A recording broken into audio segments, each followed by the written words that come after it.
are going to discuss chapter 6 of Beehive. That is, the name of the chapter is My Childhood. You know, this is the story of the great scientist and our 11th president, APJ Abdul Kalam. And it is an autobiography. You know what is autobiography? The life history written by the person himself. So this is written by APJ Abdul Kalam himself. And you know, he was 11th president of India. His full name was Abul Pakir Jalaluddin Abdul Kalam. And he was as well called Missile Man of India, since he has contributed a lot to the world of science, and he was an aerospace scientist. So, some of his quotes I want to tell you, because we are going to read today about Abdul Kalam. So I want to tell you something. Will you please mute your mics? You have to dream before your dreams come true. So this is for you all, my dear children, that you should dream always. If you are dreaming, then only you will be working hard for fulfilling them. All birds find shelter during a rain, but eagle avoids rain by flying above the clouds. Got it? So problems are common, but attitude makes the difference. These are some of his famous quotes that make him a great human being. So before starting the session, I'm sharing PPT with you. So this is My Childhood, a story by APJ Abdul Kalam. It's not moving forward, sir. Yes, children. Abdul Kalam was born in a middle-class Muslim family in Rameshwaram. He had 3 brothers and 1 sister. His father was a generous and wise man. His mother was a hospitable lady. Hospitable means she used to take care of guests. She used to treat them well. So they lived in an ancestral house on Moss Street. Ancestral means which is inherited by your parents. His father lived a simple life but provided all necessities to children. His parents were neither much educated nor rich, yet they were generous and kind. Generous means they were very kind-hearted. They had a large heart. They were always ready to help others. Many outsiders ate with the family every day. Means other than family members, there were many people who were outsiders, and the mother used to feed them also. They used to take care of the outsiders as well. Kalam inherited the qualities of honesty and self-discipline from his parents. So, inherited means he got it from, as we inherit our characters, we resemble to our parents. In the same way, he inherited qualities of honesty and self-discipline from his parents. You can see Kalam and his childhood image here. He was only 8 years old when the Second World War broke out in 1939. Since he was born in 1931, he was just 8 years old when the Second World War began. There was great demand for tamarind seeds. You know tamarind, which is very sour in taste. Abdul used to collect those seeds and sell them in the market. His cousin Shamsuddin distributed newspapers and employed him as a helping hand. His cousin, whose name was Shamsuddin, he used to distribute paper. As you know, papers are being hogged from one house to another. We don't go to buy them or take them. And he took him as a helping hand, because during World War II, there was shortage of helping hands. So he took him as helping hand, and he also worked with him. This way he earned his first wages. Wages means salary. He inherited faith in goodness and kindness from his parents. As I told you earlier also, that he inherited these great characters from his parents. Kalam's family respected all religions. They took part in the Hindu festivals. In spite of being a Muslim, They respected all religion. There was not a particular religion there. They took part in the Hindu festivals as well. His mother and grandmother told stories from the Ramayana and the life of the Prophet to the children at bedtime. His mother, Kalam's mother, as well as grandmother. You know, grandmothers and mother used to tell stories at bedtime previously. These days the you people are always acquainted with your electronic gadgets, so you don't have time to listen to the stories at bedtime. So both of them used to tell them stories about the Ramayana, from the Ramayana characters, and from the life of Prophet Muhammad, so that children will learn good things from them. Kalam had three friends: Ramanand Shastri, the son of a high priest of the Rameshwaram temple, Arvindam, and Shiv Prakashan. They had different religious backgrounds and upbringing. He had three friends, all three were Hindu. One was Ramanand Shastri, who was the son of a priest of Rameshwaram temple, which is a very famous temple, and Arvindam and Shiv Prakashan. All of them had different religious backgrounds and upbringings, but they were brought up in a different way, but still they were very good friends. They never felt any difference among themselves. They adopted different professions when they grew up. You can see Abdul Kalam or his cousin hawking newspapers. But I was telling you about the friends that they did not have any difference due to the religion. They adopted different professions, and when they grew up, they got different professions. One day when Abdul was in 5th standard at the Rameshwaram Elementary School, a new teacher came to their class. This is the story, incident of when Abdul Kalam was in 5th standard at Rameshwaram Elementary School. A new teacher came to their class. He used to wear a cap. It set him apart as a Muslim. Kalam always sat in the front row next to Ramanand Shastri, but the teacher could not tolerate a Hindu priest son sitting with a Muslim boy. That teacher used to wear a cap so that he could look different from the Muslims. Kalam always used to sit in front seat with his other friends, but the teacher could not tolerate that a Hindu, and that too priest son, should sit with a Muslim boy. He did not tolerate it. He did not like it. He asked him to go to another seat. Kalam was asked to sit on the back bench. Both the friends felt very sad and told their parents about the incident after school. What he was said to go and sit at the back bench. Both the friends were very sad because they were always sitting together. So when they went home that day, they told their parents about the incident which took place in the school. Ramanand's father called the teacher and told him not to spread the poison of communal hatred and social inequality in the minds of innocent children. Ramanand's father, since he was a high priest in the temple, he called the teacher and told him not to spread this poison which is going to infect the children. The poison of communal hatred. You should not have communal hate among the children. They are very innocent. They do not know anything. They do not know that they belong to different religion, and that they are socially unequal, and you should not teach them. You being a teacher should never teach them such things. So he said not to spread such kind of poison in the school, because children are very innocent. They will feel very bad. He told the teacher to either apologize or leave the school and city. The teacher apologized and reformed himself.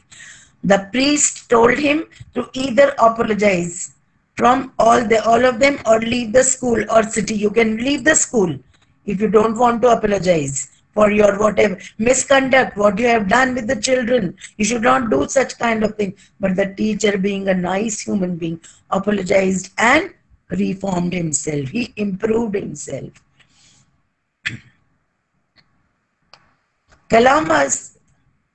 Once Abdul's science teacher invited him to dinner at his home.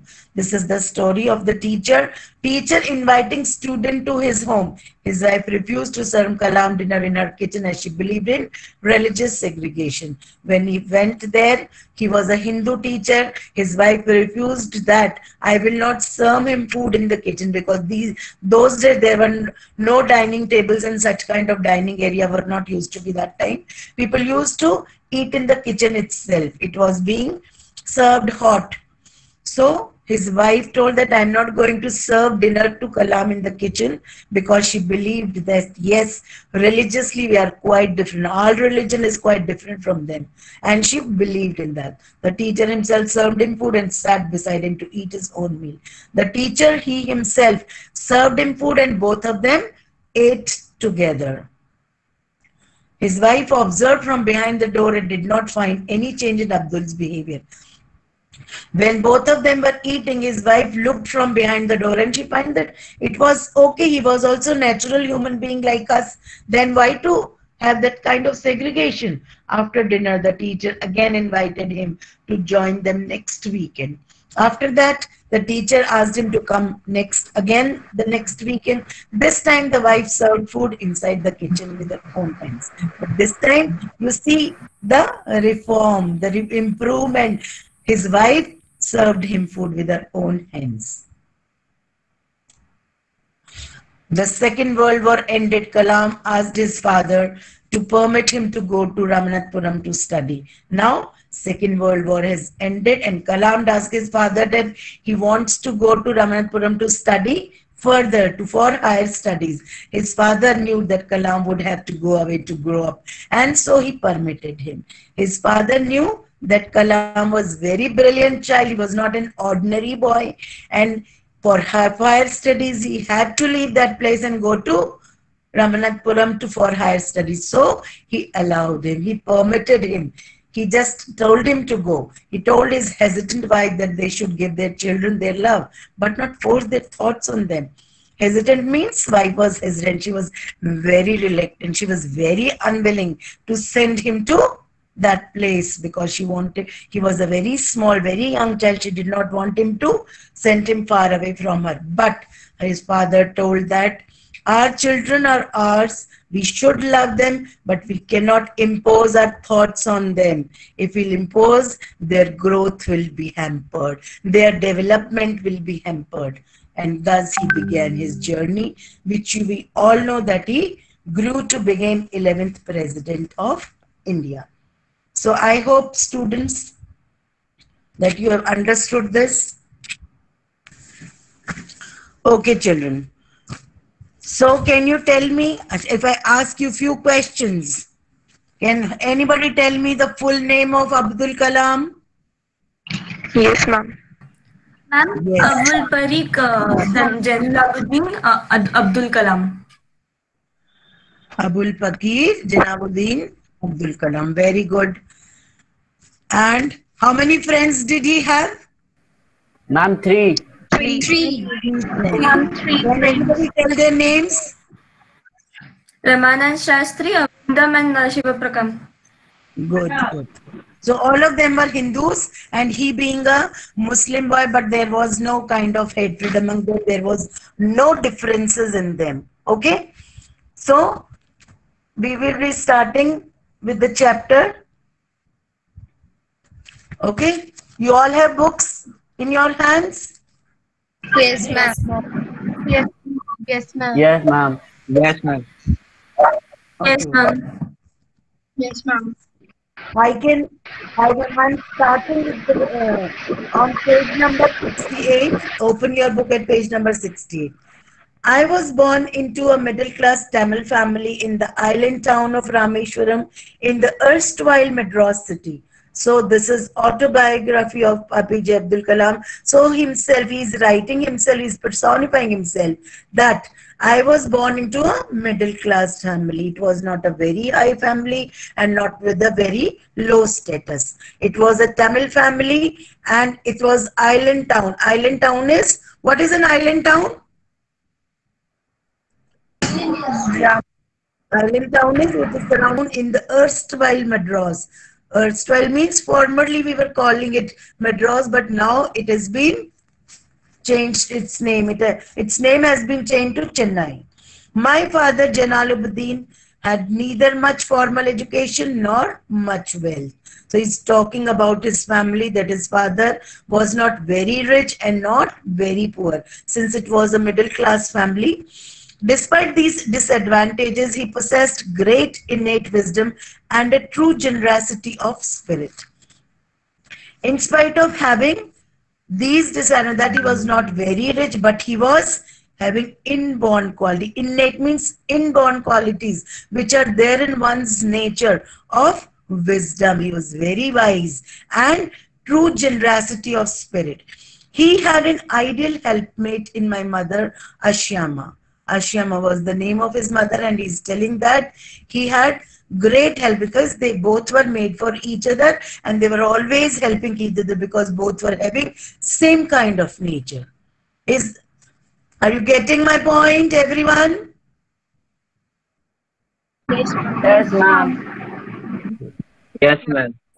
I do not recall the exact number of people she fed every day, but I'm quite certain that far more outsiders ate with us than all the members of our own family put together.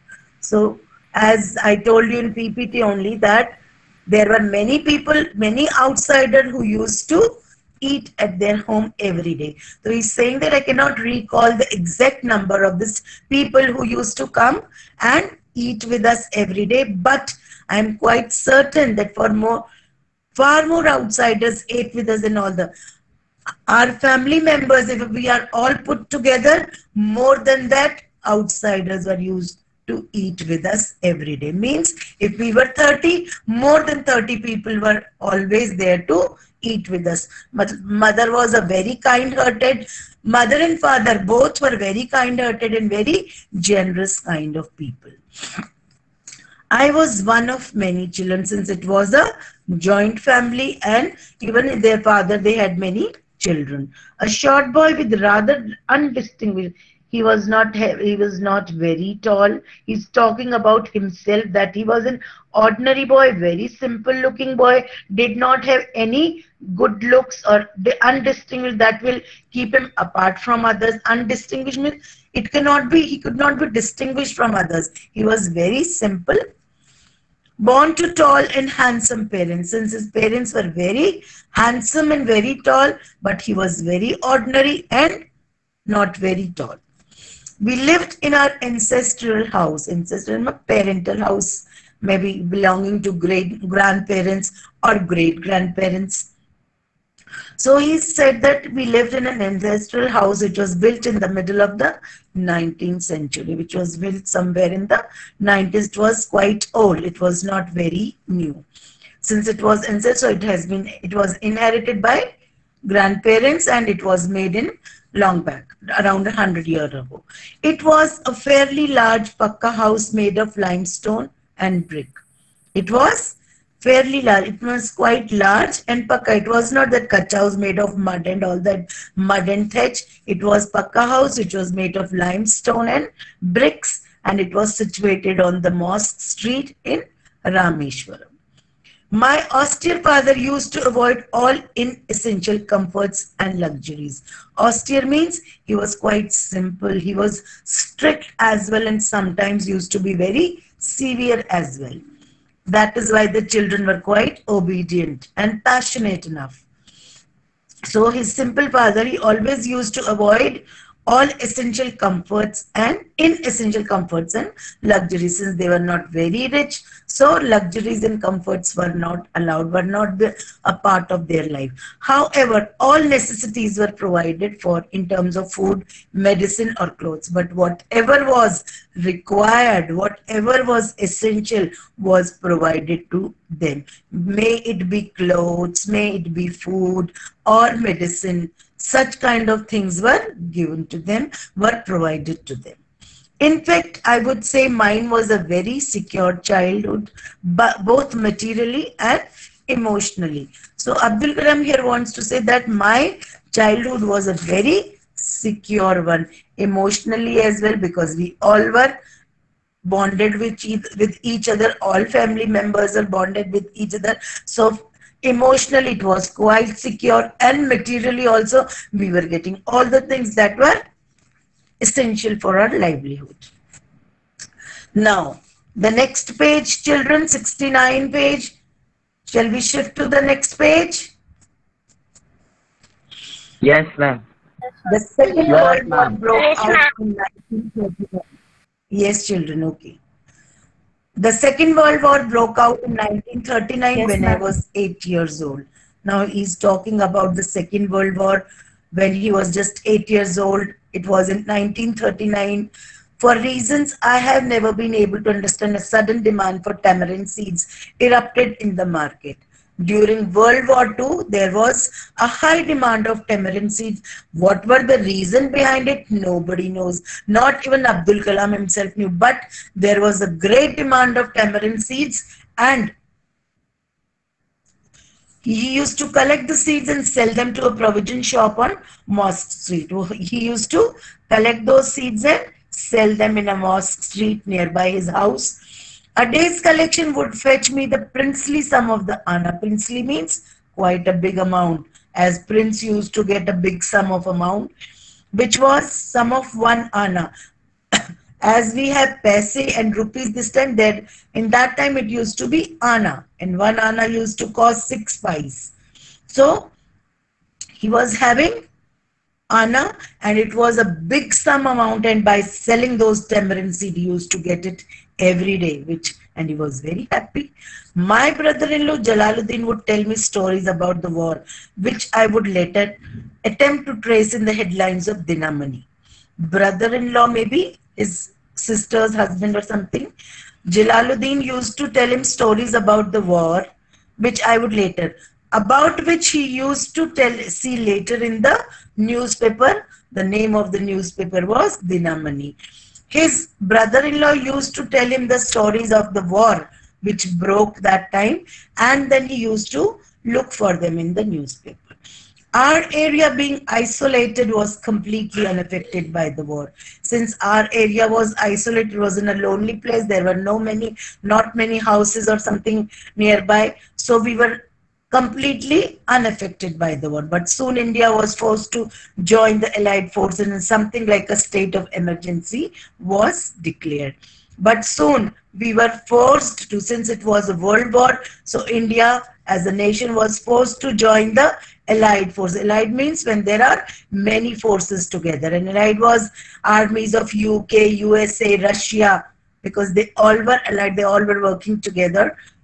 So, and we were forced to join those Allied forces, and something like a state of emergency was declared. Emergency when there is curfew, when there are certain prohibitions, when there are certain rules and laws implemented. That the first casualty came in the form of the suspension of the train halt at the Rameshwaram station.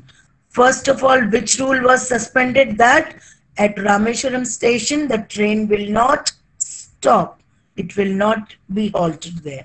The newspapers now had to be bundled and thrown out from the moving train on the Rameshwaram road between Rameshwaram and Dhanuskodi. So what?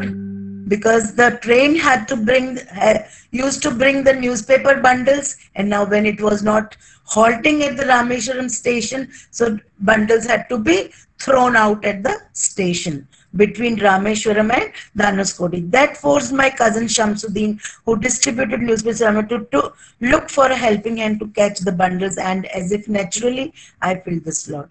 So when the newspapers were thrown out, though, his cousin needed somebody to catch them or to hold them. So he engaged Abdul Kalam as his helpmate, and he was the one who used to take them, those bundles.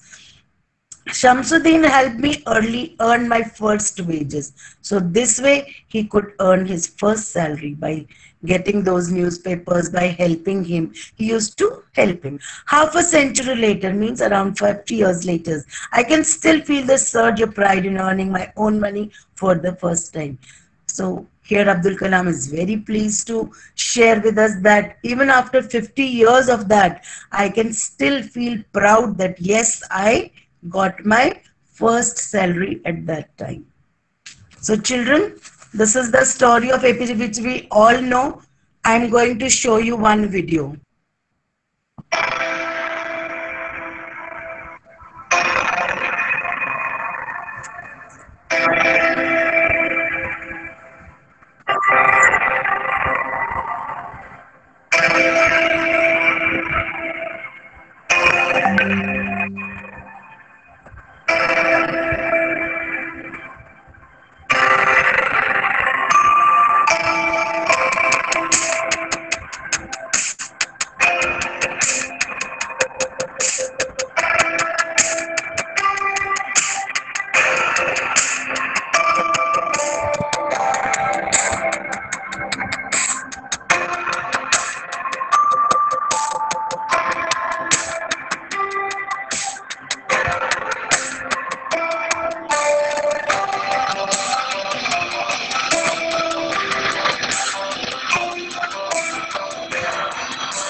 Yes, you learned something. There was something different in the video. Who can tell me what was he called after making so many attempts? Missile Man of India. Missile man. Missile Man of India. Missile Man of India. He was, yes, he was always associated with the children, with the young generation. Can anybody tell me when did he Ma'am, die? 2015. Yes, ma'am. 2015. 27th July. Yes. And that time also he was giving a speech in a college. This is all about, so APJ Abdul Kalam, we talked about his family, how he earned his first wages, and later on during World War II, what all happened. The train was not being halted at his station and all that.